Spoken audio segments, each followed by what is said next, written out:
제 후배들을 다 두고 어떻게 보면 버리고 저만 살아서 온 것 같은 이 죄책감 때문에 많이 힘들긴 하지만 그래도 내가 살아서 저 후임들에게 또 이 자유의 땅에서 모든 기회가 차려지는 곳이라는 걸 얘기해 주는 것이 나만의 살아온 이유라고 생각하고 저들도 자유를 찾을 수 있는 그런 길이 되기를 바라면서 여기에 오게 됐습니다.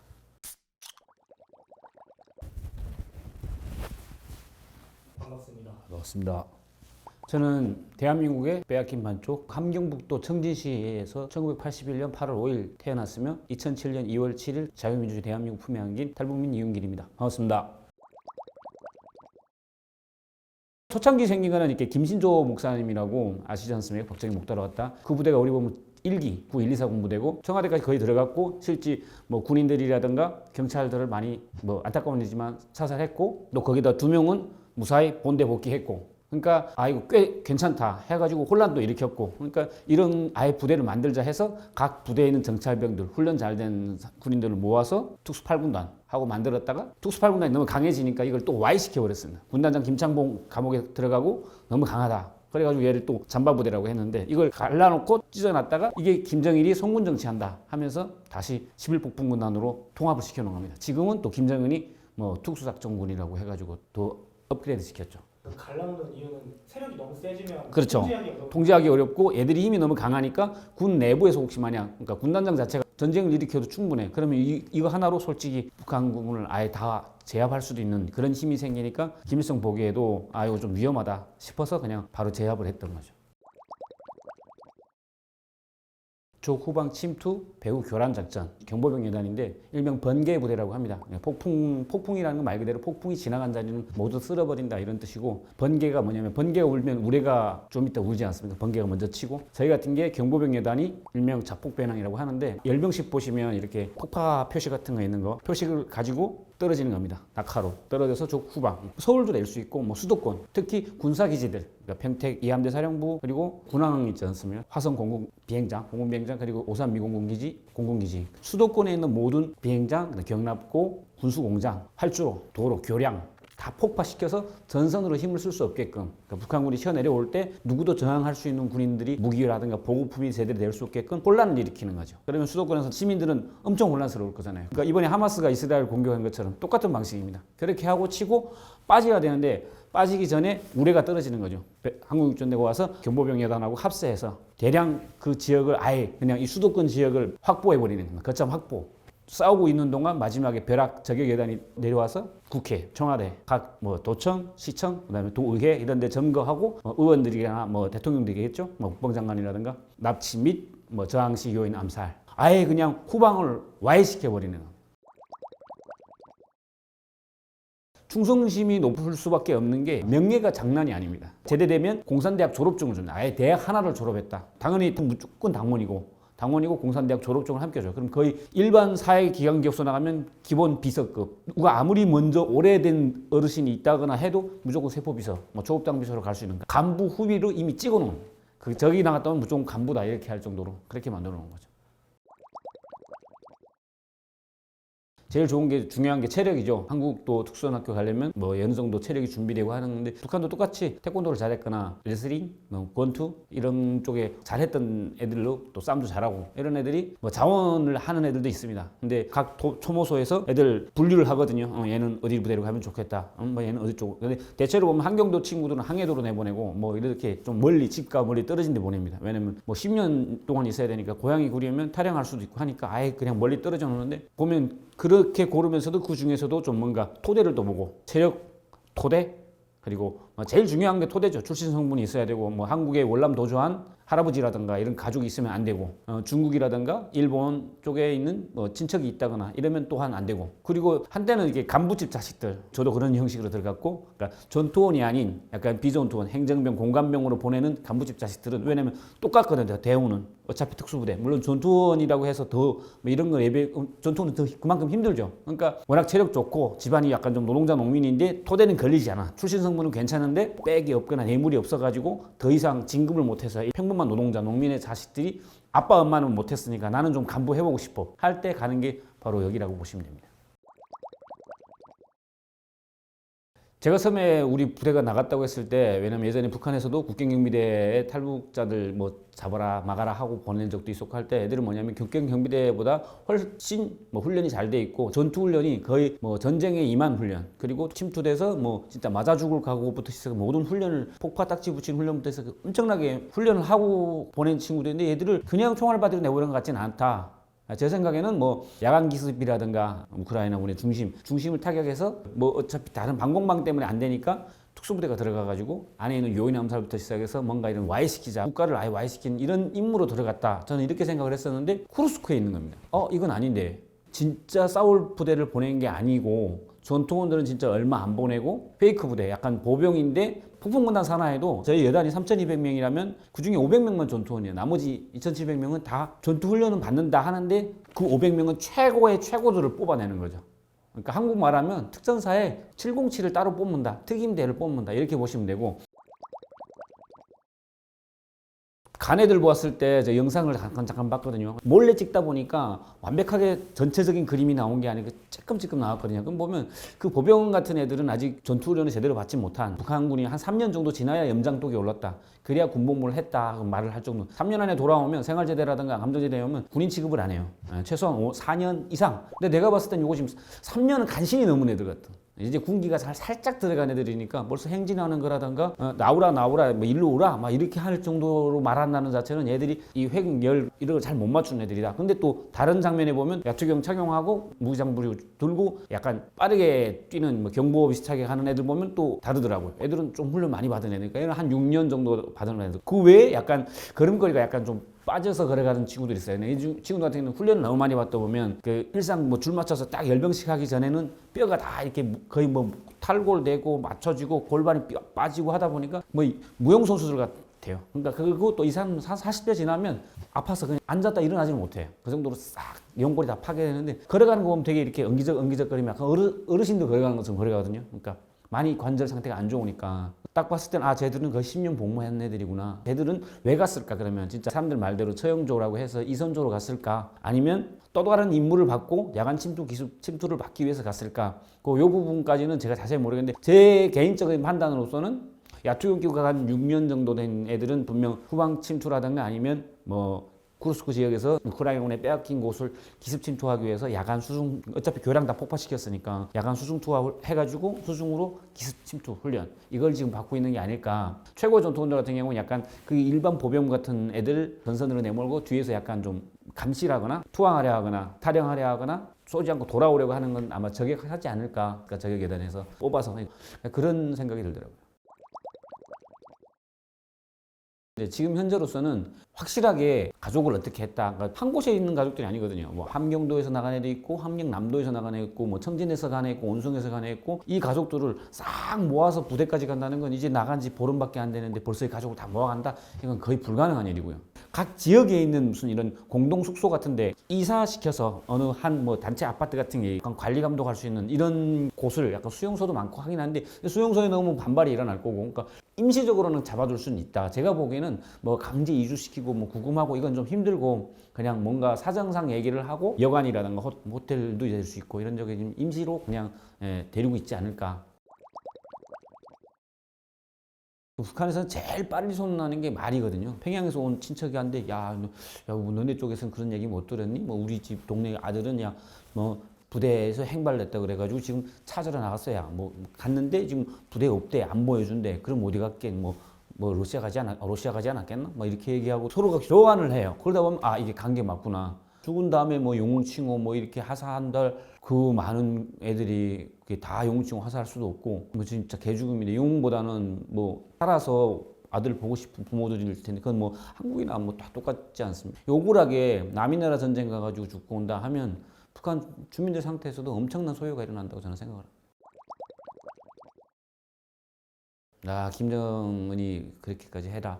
그러니까 이게 사실이라면 이건 거의 여기 말하면 예비군인데 북한도 뭐 그 교도대 훈련이라든가 노원청년군이래 뭐 저기대 훈련 하거든요. 그 군 제대돼서 군대 안 갔다 온 사람들도 훈련하고 끝까지 러시아 전쟁에 참전하겠다는 뜻이고 만약 러시아가 이긴다는 가정하에서 이러는 걸 거고 만약 이기는 날에는 애들이 또다시 뭐 이 더 큰 전쟁 대한민국까지 위협할 수 있는 이런 큰 전쟁까지 생각하고 있지 않을까 아니면 중공군하고 대만까지도 이런 시나리오를 작성했다고 저는 생각합니다.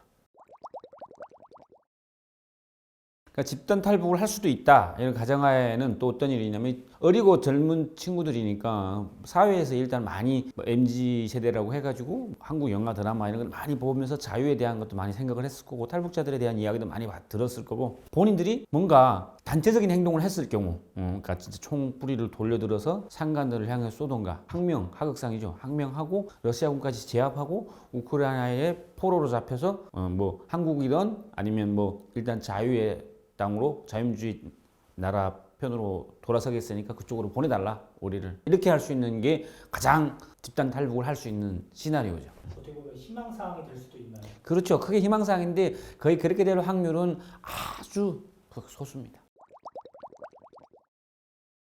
뉴스에서는 진짜 다 탈북할 것처럼 이렇게 내보내기도 하는데 예, 일반 부대랑 다르게 폭풍군단 자체가 최고의 충성심과 그리고 최고의 선동, 쇠뇌 이 훈련을 받은 친구들이기 때문에 물론 이게 어린 친구들은 좀 잘 모르겠어요. 그러나 6년 이상 복무한 애들은 그 머릿속에서 그게 안 빠집니다. 절대로 진짜 총불이 되면 죽여라.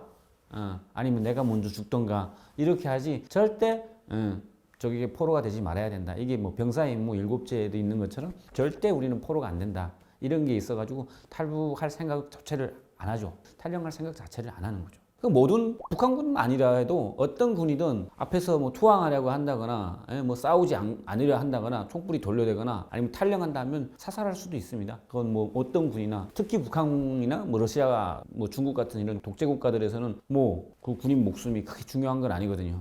그러니까 뭐 그런 기미가 보인다면 바로 사살하기 때문에 아마 무서워서라도 그렇게 집단적으로 탈북하기는 좀 힘들 겁니다.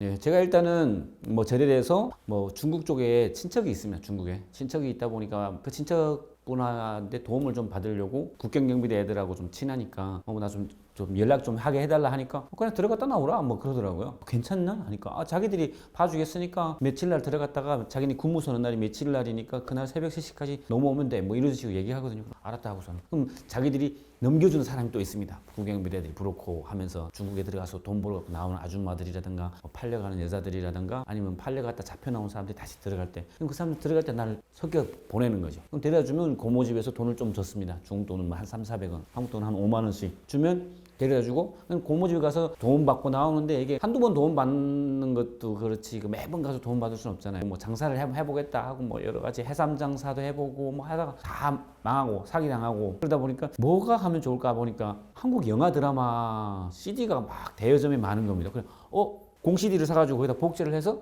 배낭에 메고 북한을 나갔습니다. 나가서 친구들하고 같이 그 영화 드라마 다 보고 그걸 또 다 팔았어요. 원래는 해산에서 나와서 막 알당 1,000원씩 하는 영화를 내가 나가서 반대로는 알당 500원씩 팔았거든요. 그러니까 다 해산 쪽으로 나오던 CD 영화가 회령으로 나오다 오히려 그쪽은 1,000원씩 사보던 걸 500원에 내가 팔아버리니까 엄청나게 대량으로 내가 팔았거든요. 그러니까 돈이 되지 않습니까? 근데 그것도 또 한계가 있고 왜냐면 보이부가 제일 잡으려고 하는 게 한국 영화 드라마거든요. 그냥 드라마를 몰래 그런 와중에 어떤 분이 이게 국군포로 출신 그러니까 북한 주민인데 국군포를 넘겨라서 뭔 소리냐 하니까 6.25 때 이게 납치돼서 쭉 북한 주민으로 살고 있는 사람들이 있는데 그 사람을 구해주면 너한테 돈을 주겠다. 그 돈이 좀 금액이 컸습니다. 그러다 나니까 한 명을 성공을 했어요. 두 번째 갔다가 거액을 벌어보니까 눈 뒤집어지죠. 그러니까 뭐 내가 뭐 자유를 찾아주려고 한 것도 아니고 국군포로 뭐 지금은 내가 알지만 국군포로 분들이 지금의 자유민주주의 대한민국을 위해서 얼마나 고생하면서 싸웠는데 저렇게 돼서 국가도 버린 몸이 됐지 않습니까? 근데 그때 당시에는 아예 그냥 돈밖에 안 보였거든요. 2천만 원이면 큰 돈이었어요. 한국 돈 2천만 원이 온다니까 그럼 중국 돈은 10만 원이거든요. 10만 원이면 북한에서는 진짜 어마어마한 부자급에 속합니다. 그러니까 그걸 벌려고 다시 두 번째 갔다가 그게 국가보위부 반탄국에 잡혔어요. 북한 보위부에 간첩죄로 잡혀서 국가정보공모죄 및 사회주체전복죄로 총살에 처한다 이렇게 됐거든요. 총살용? 네, 총살령을 받았습니다.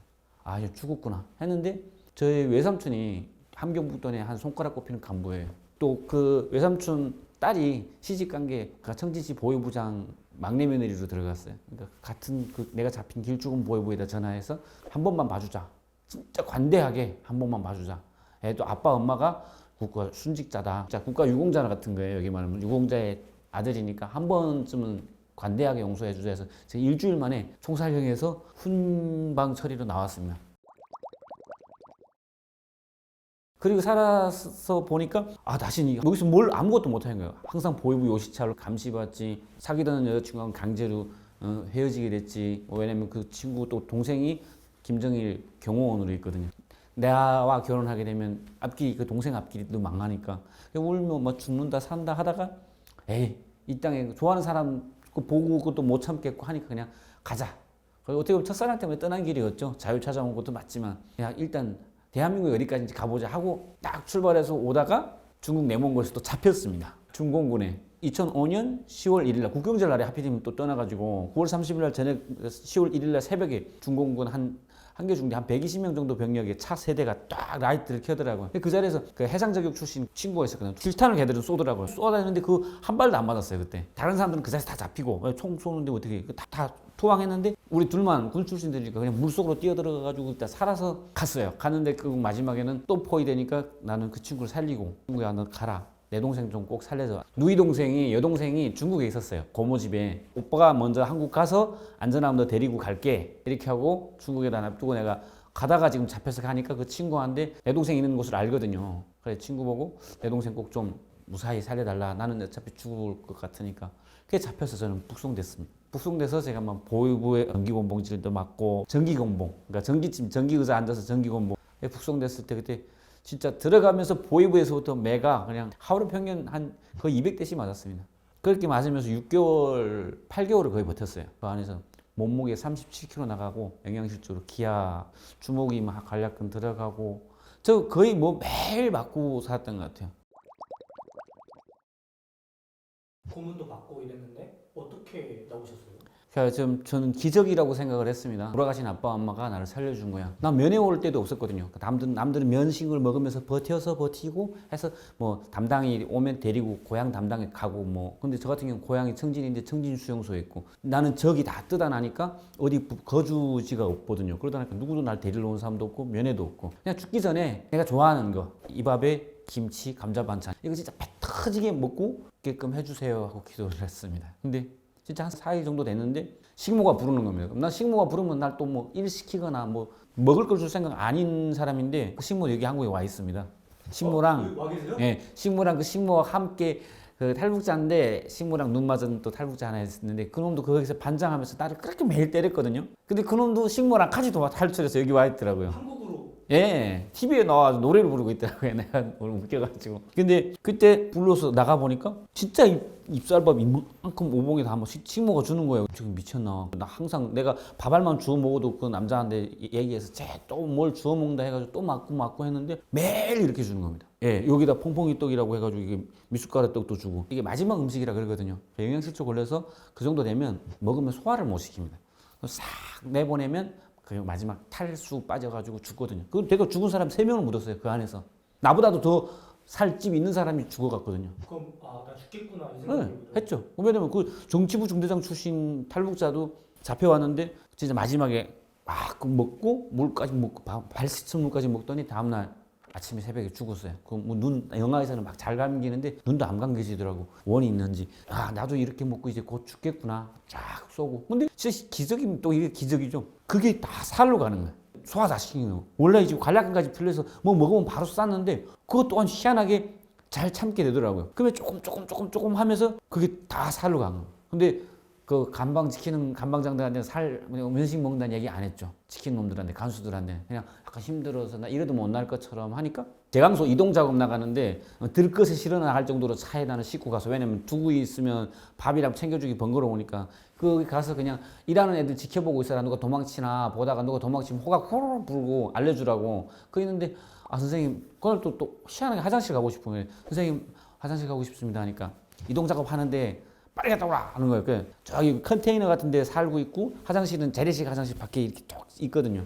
그 화장실 우리가 파놓은 거고. 그 화장실 들어 문짝 열고 들어가 앉아 있는데 갑자기 비가 쫙 오는 겁니다. 2006년 6월 11일 날인데 소나기가. 근데 저희가 바닷가여가지고 반짝 한번 쫙 놓고 끝나거든요. 근데 이날 그날따라 비가 안 멈춰져요. 화장실에 있다가 이게 기회 아닐까. 그 애들은 뭐냐면 내가 도망치지 못한다고 생각하고 화장실 간 나를 끌고도 안 간 거예요. 다리에 힘 좀 생긴 것도 숨겼으니까. 그러니까 야, 내가 이제 도망치면 난 그 밥 영원히 다시 못 먹을 수도 있는데 아니면 죽을 수도 있는데 총 맞아서 이거 기회인 것 같다.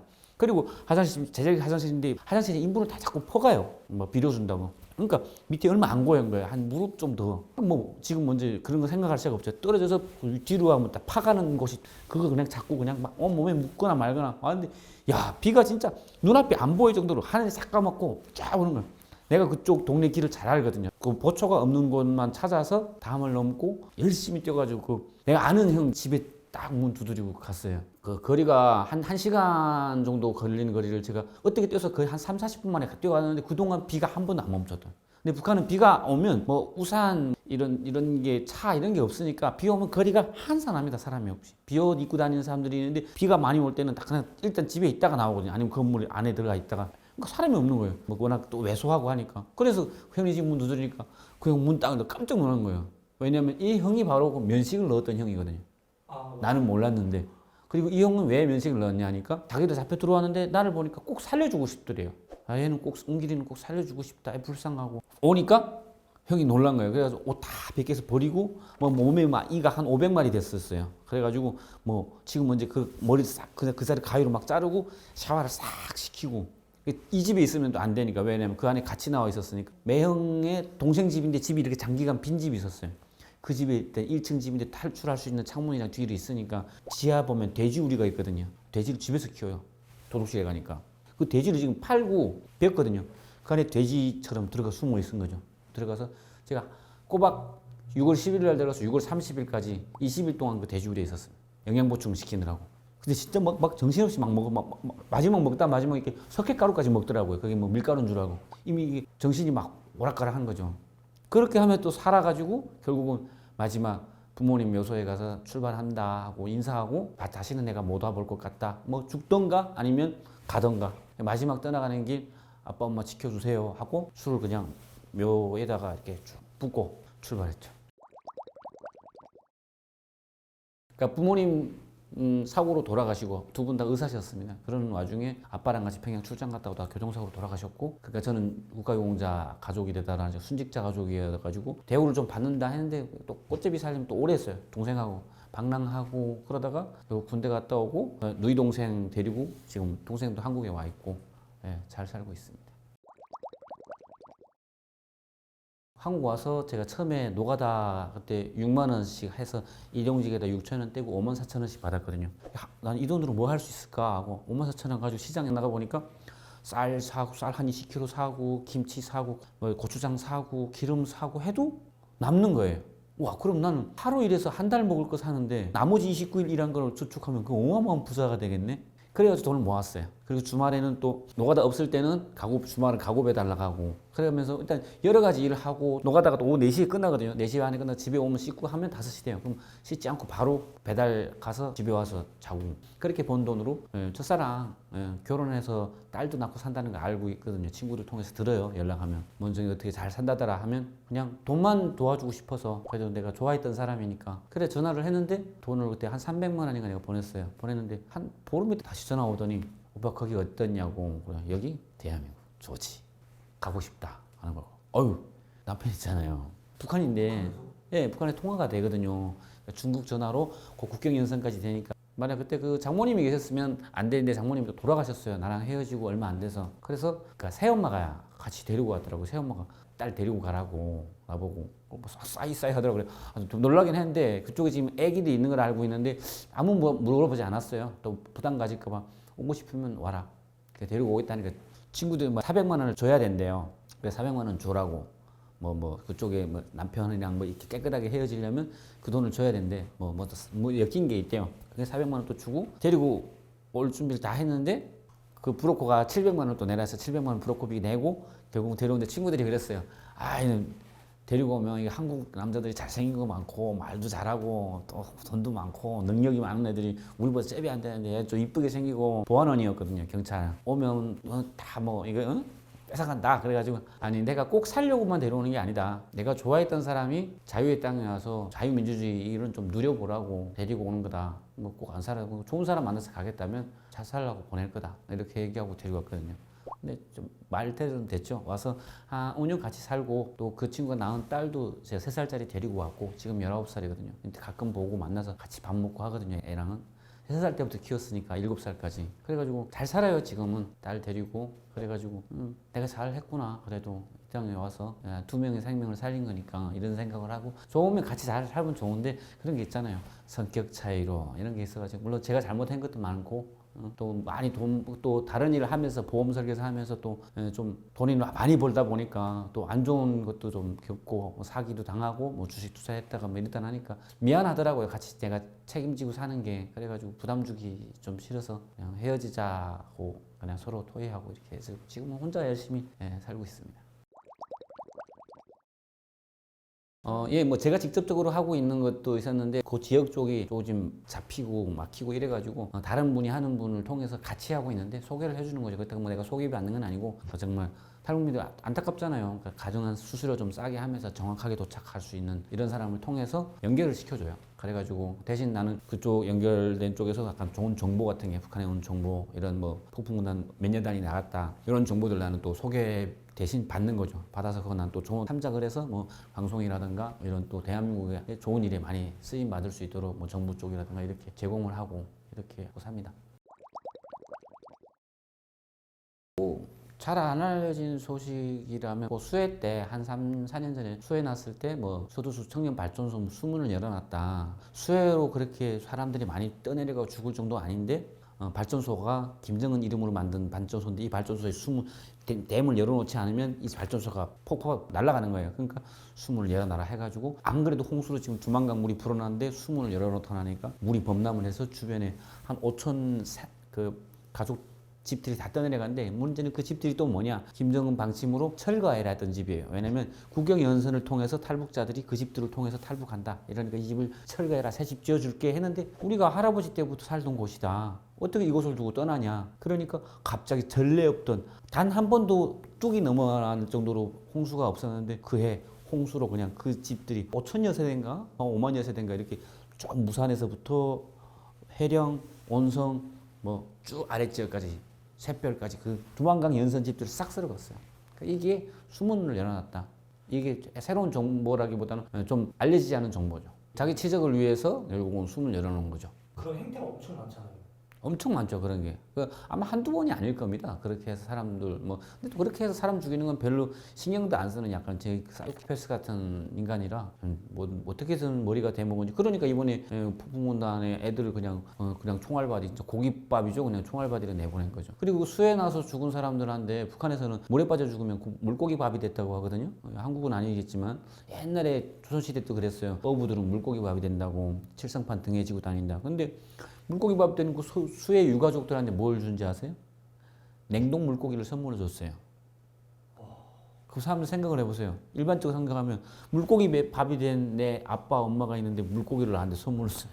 이게 너무 또라이 아닙니까? 차라리 쌀이라던가 뭐 먹고 살 수 있는 걸 줘야지 냉동 물고기를 줬다니까 이거 진짜 보기 너무 사이코다. 내가 철거하라고 했는데 너네 안 해서 내가 벌을 내린 거야. 벌을 내려서 죽은 너네 가족이 먹은 물고기 너네 먹어봐. 뭐 이런 식인 거지. 뭐는 사이코의 더 시대에서는 이런 시대의 악마가 또 있을까 싶어요. 제가 오늘 이제 참여하게 된 건 일단 저는 북한 폭풍군단 저희 부대가 좀 부대 전우들이죠. 전우들이자 후배들이고 어떻게 보면 북한의 그냥 어린 청년들이 지금 남이 나라 전쟁에 고깃밥이 되러 갔는데 그렇죠. 뭐 어떻게 보면 우리에게 보면 주적이니까 뭐 거기 가서 죽든 말든 이렇게 할 수도 있겠지만 어떻게 보면 또 투항해서 자유의 품에 안긴다면 또 대한민국을 위해서 뭔가 크게 저 같은 경우도 한국에 가서 정보를 다 제공을 했거든요. 그러니까 또 대한민국을 위한 정보라든가 유익한 일에 좀 쓰이지 않을까 그런 쓰임 받을 수 있는 애들이니까 그들이 어떻게 보면 투항해서 한국으로 올 수 있게끔 시청자분들이 좀 그런 쪽으로는 좀 관심을 가져주셨으면 감사하겠습니다.